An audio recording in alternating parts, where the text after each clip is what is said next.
शब्द सांगण्यासाठी इथे उभा आहे. पण छत्रपती शिवाजी महाराजांची कीर्ती इतकी अफाट होती की ती 2 शब्दात सांगणे अशक्य आहे.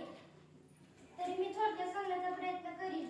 छत्रपती शिवाजी राजाचा एकच होऊन गेला, इतिहासाच्या पानामध्ये नाव आपले कोरून गेला, नाव आपले कोरून गेला. छत्रपती शिवाजी महाराज या शब्दातच त्यांचे सामर्थ्य लपलेले आहे. त्याचा अर्थ असा: छ म्हणजे 36 हत्तींचे बळ असणारा, त्र म्हणजे त्रस्त मुघलांना करणारे, प म्हणजे परत न फिरणारे, ती म्हणजे तिन्ही जगात जाणणारे, शी म्हणजे शिस्तप्रिय, वा म्हणजे वाणिज्य, जी म्हणजे जिजाऊचे पुत्र, म म्हणजे महाराष्ट्राची शान.